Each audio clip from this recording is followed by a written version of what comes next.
Thank you, Acting Deputy President. I move the motion. Last night in the lower house, the Prime Minister made a joke about being asked about transparency, and then he tabled a Liberal Party report and said, and I quote, "I'm asked about transparency, Mr Speaker. They don't get their reports. I'll table it for them so they can read the report," end quote. Well, the Prime Minister should know that people in glass houses shouldn't throw stones.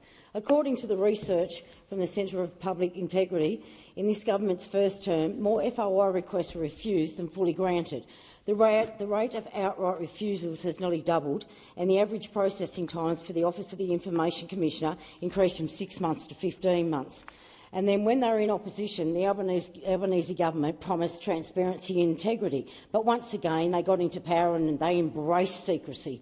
Prime Minister Morrison never promoted transparency as a good thing, but the Albanese Government promotes transparency while trying to kill it off at every opportunity.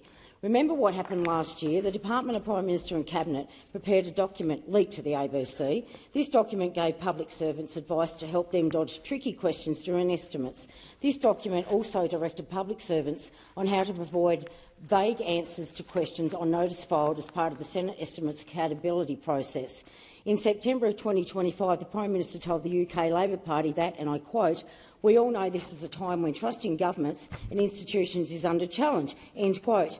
When the Prime Minister delivered this speech, it was in the context of major parties like Labor in the UK and in Australia responding to the threat of minor parties. Well, they should be worried because their primary vote for both major parties is at a record low, and that would include the Labor Party. So why is the Prime Minister clamping down on FOIs? Why are they blocking documents from the Senate? And why are they pushing an FOI bill that makes it even harder for Australians to know what their government is up to?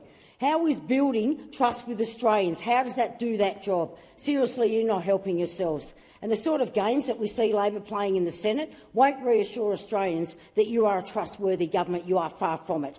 An OPD is an order for production of documents. In other words, Australians, it's how the Senate gets access to a document that the government doesn't want us to have. It is one of the Senate's most important oversight powers. So this is how it works.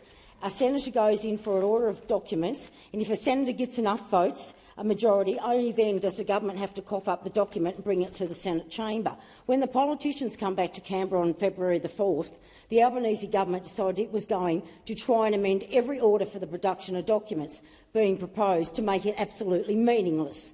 In doing so, it inserted a complaint in each of its amendments stating, and I quote, "Orders for the production of documents is one of the Senate's most serious powers and should be used when other processes have been exhausted rather than fishing expeditions." End quote. The problem with this statement is completely wrong and completely disrespectful of 200 years of history of this power and where it fits into the parliament's constitutional role. There is no authority to suggest that it is a power to be used after all processes have been exhausted. That is rubbish, and then the point of order for productions is to go fishing into the affairs of your government, especially when your government doesn't want the Senate to look. This is the Albanese Government arrogantly seeking to be the sole decision-maker of the Senator's inquiry topics. The power to order a production of documents is not one that can be used by a single senator. The order can only be made when the order is supported by the majority of the Senate. It is the Senate that decides what documents the government must surrender, not the government. If a senator is being reckless playing politics, the proposed order may not get up. So this is what they were up to last night, Australians. The government attached these same time-wasting amendments to each OPD, wasting hours of the Senate's time and treating senators like annoying school kids. We are a house of review, and we are elected to hold you to account. It is that simple. Minister Gallagher told the Senate again this morning that the Coalition and the Crossbench were using OPDs as a fishing exercise. She accused us of all abusing our power and wasting the Senate's time. What absolute hypocrites you are. If the government would just release these documents in the first place, then we wouldn't have this problem. The reason there are so many OPDs is because your government keeps blocking them, not to mention the way you drag your feet on FOIs. To be clear, this government is saying to the Australian public, you don't deserve to know what is in these documents, that you don't deserve transparency, that you don't deserve accountability, and you sure as hell don't deserve the truth. And that we should all just let the government get on with it, ram its crap through, and that's it. That's what they're here for. Well, I'm sorry, but you are not.